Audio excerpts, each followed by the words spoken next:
And একটা ticket একবার scan করার পরে দ্বিতীয়বার এটা স্ক্যান পসিবল না। এমএফএস যারা আছে এমএফএস এর থ্রুতে সে পেমেন্ট করতে পারবে। কিভাবে করে মানুষ টিকিট কাটতে পারবে আর ডেট অফ বার্থ এই কয়েকটা ইনফরমেশন দিবে। বেসিক্যালি আমরা ওটা স্ক্যান করে ভেরিফাই করতে পারবো যে এটা অরিজিনাল টিকিট কিনা। তার টিকিটটা তার ইমেইলে পেয়ে যাবে।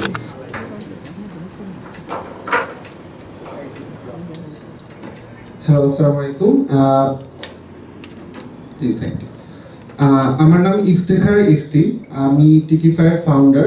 টিকিফাই গত 2 বছর ধরে আমরা অপারেট করছি এন্ড রাইট নাও টিকিফাই বাংলাদেশের লিডিং টিকিটিং প্ল্যাটফর্ম। আমরা প্রিভিয়াসলি অনেক ভালো ভালো বড় বড় কিছু কাজ করেছি। রিসেন্টলি আমরা বাফুফের সাথে এই কন্ট্রাক্টটায় আমরা কাজ করছি এন্ড আমি এখন ইনিশিয়ালি আপনাদের কোশ্চেনটার অ্যান্সার দিচ্ছি যে কিভাবে করে মানুষ টিকিট কাটতে পারবে আমাদের ওয়েবসাইটে।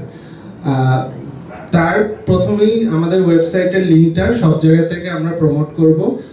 tikify.live www.tikify.live এই ওয়েবসাইটে গেলে তার প্রথমেই বাফুফের যেই ম্যাচটা আছে বাংলাদেশ ভার্সেস সিঙ্গাপুর, এই ম্যাচটাতে তারা একটা ছবি দেখতে পারবে এন্ড ওইখানে ঢুকে তারা প্রথমে তাদের ডিজায়ার যে টিকিটটা সে কোন জোনে কাটতে চাচ্ছে, সাপোজ সে জেনারেলে টিকিট কাটতে চাচ্ছে, সো সে জেনারেল সিলেক্ট করে তার প্রেফার্ড যেই রো আছে, সিট সংখ্যা আছে, ওই জিনিসটা তারা সিলেক্ট করতে পারবে। সিলেক্ট করে সে তার নাম, ইমেল, ফোন নাম্বার আর ডেট অফ বার্থ এই কয়েকটা ইনফরমেশন দিবে।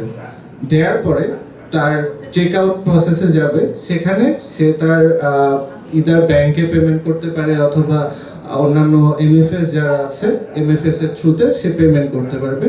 ডিরেক্টলি আমাদের পোর্টালের থ্রুতেই পেমেন্টটা কমপ্লিট হবে এন্ড সাথে সাথেই পেমেন্টটা হওয়ার সাথে সাথেই সে তার টিকিটটা তার ইমেইলে পেয়ে যাবে।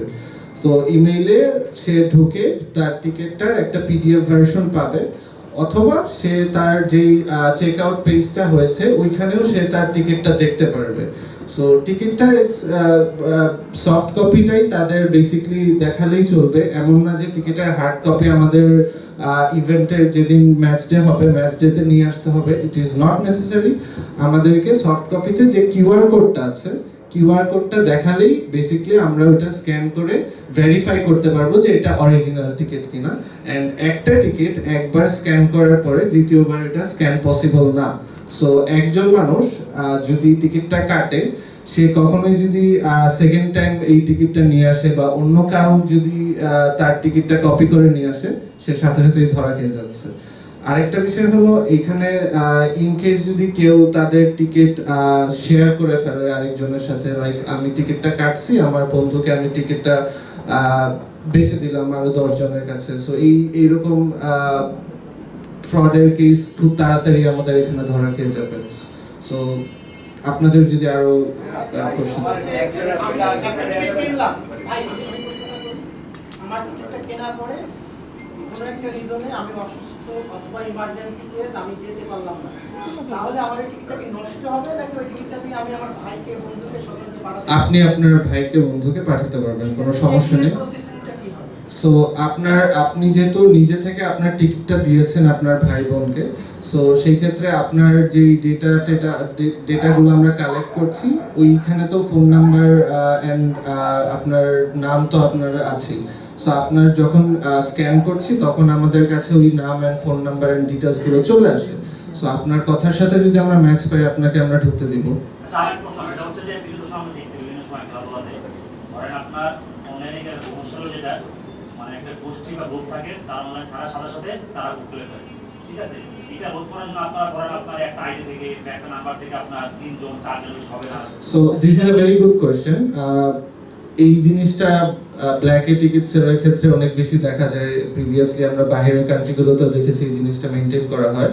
সো ইনিশিয়ালি আমরা 3টা টিকিট 4টা টিকিট, আচ্ছা 5টা টিকিট, এটা বাফুফের ডিসিশন, 5টা টিকিট আমরা পার পারসন সফটওয়্যার থাকতে হবে, তাই ভাবে 5টা বলে আপনার কয়টা সফটওয়্যার মেনে করতে পারবেন সেটা দেখুন।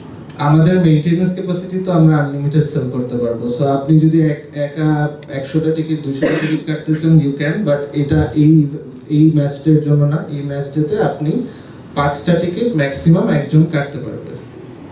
এন্ড একটা ফ্যামিলি সাইজ এরকমই হয় ইউজুয়ালি।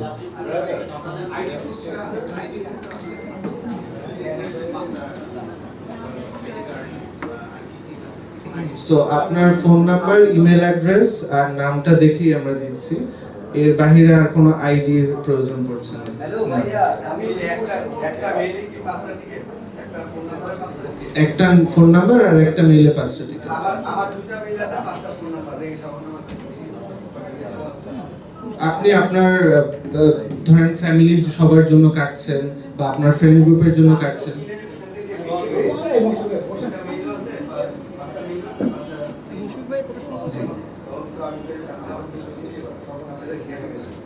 তো আপনি যদি এটা রিসেল করতে চান, এটা তো আমরা সব জায়গায় কমিউনিকেট করে রাখছি যে এই টিকিট রিসেলেবল না।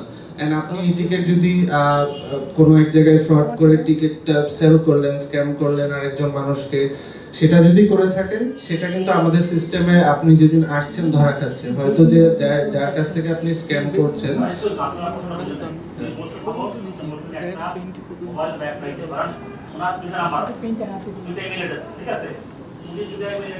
টোটাল 10টা কাটতে পারবেন।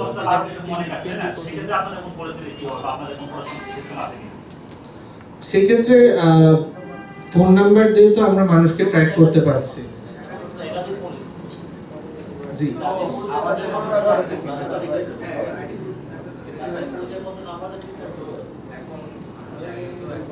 মাইক্রোফোন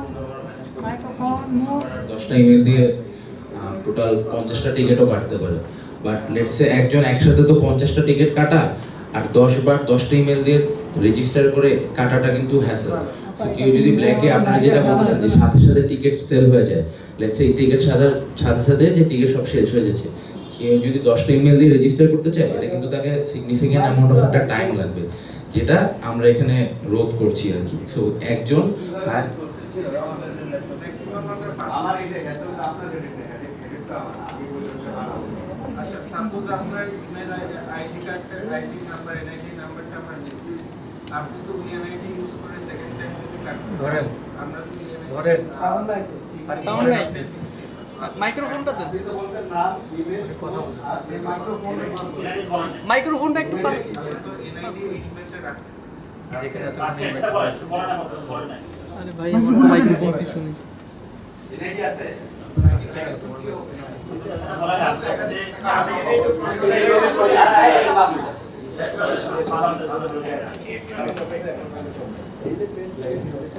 মাইক্রোফোন দেন।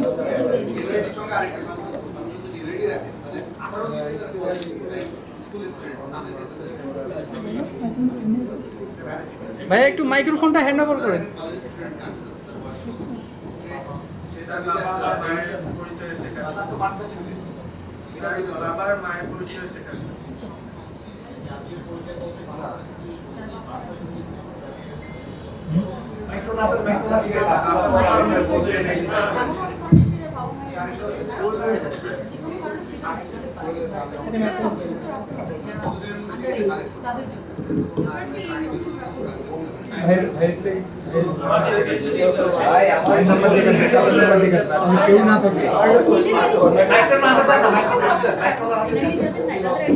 এটা হ্যালো, এই যে যেটা বললেন শুরু হওয়া পর্যন্ত এটা ওপেন থাকবে, শুরু হয়ে গেলে ক্লোজ হয়ে যাবে। ভাই আপনি যে একটা সিস্টেম করলেন যে আমি মোবাইলে নিয়ে আসলাম টিকিটটা দেখালাম, এখন আপনি আবার চেক করবেন যে আমার ফোন নাম্বার ঠিক আছে কিনা, আমার ইমেল, এদিকে লাইনের পর লাইন জমে যাবে। খেলা তো মাত্র 90 মিনিটে, আপনি মানুষের সময় বার করে রাখবেন। আচ্ছা, আমাদের স্ক্যানিং টাইম 300 মিলিসেকেন্ড। এর মধ্যে আমরা স্ক্যান করে আমাদের ডিভাইসে মানুষজনকে এন্ট্রি দিতে পারি। আমরা প্রিভিয়াসলি বড় বড় কিছু ইভেন্ট এরকম করেছি যেখানে 60,000-এর আপনি যে ইভেন্টই করেন ফুটবল যেমন আমরা রিসেন্টলি বিপিএল এর লঞ্চিং ইভেন্টটা করেছি, তারপর আমরা কোক স্টুডিও লাইভের যে মিউজিক ফেস্টিভ্যালটা হয়েছিল ওটা করেছি। আমরা প্রিভিয়াসলি আতিফ আসলাম যখন বাংলাদেশে এসেছিল সেটার কনসার্টের টিকিটিং করেছি। সো আমরা বিগ স্কেল ইভেন্টগুলো করি। It's not like we are inexperience in this case. And এখানে মানুষজনের হ্যাঁ লাইন তো হবে, একটা 20,000 মানুষের যদি আসে তাদের তো একবারে সবাইকে ঢুকাই দেওয়া তো পসিবল না। সো একটা ছোটখাটো কিউ আমরা এক্সপেক্ট করি, এন্ড ওর জন্য আমরা ভেন্যু প্ল্যানিংটা ওইভাবেই করছি যাতে করে কোনো ধরনের হ্যাসেল না হয়। অ্যান্ড যখন আমরা গেটে আসছে এন্ট্রির জন্য, আমাদের ডিভাইস দিয়ে সেটা স্ক্যান করে তার কিউআর কোডটা আমরা স্ক্যান করে সাথে সাথে এন্ট্রি দিয়ে দিচ্ছি। সো এখানে প্রসেসটা অনেক সিম্পল, আমাদের ওইখানে লেখাই থাকে যে টিকিটটা ভ্যালিড কি ইনভ্যালিড না। যদি কারো টিকিট ইনভ্যালিড হয় সাথে সাথে তাকে আমরা ডিসপিউট বুথে পাঠিয়ে দিই যাতে করে কিউএ কোনো ধরনের মানে সিস্টেম ল্যাগ না ক্রিয়েট হয়, ঠিক আছে? সো এখানে আমাদের ওই ইস্যুটা, আপনাদের যে টিকিটের দাম আছে, ভাই, আমার একটা এর পাশাপাশি আপনারা কত মাসে চার্জ দেবেন? ধরেন টিকিটের 400 টাকা। এটা তো কনফিডেন্সিয়াল। না, আমি টিকিট কিনবো, সরি।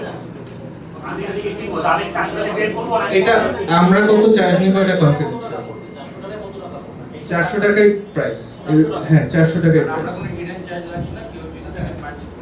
ভাই আমার একটু কোশ্চেন ছিল, আমরা পেছন দিকে যারা আছি অবশ্যই আমাদের সার্ভারটা AWS সার্ভার, এন্ড এটার মধ্যে আমরা লোড ব্যালেন্সার সেট করে রেখেছি, আরো অনেক ধরনের সার্ভার প্রোটেকশন আছে এখানে, যেখানে আমরা অ্যারাউন্ড 10 মিলিয়ন পিপল এট আ টাইম আমাদের ওয়েবসাইটে একদিনে নিতে পারবো। সো এটা আসলে ইস্যু হবে না।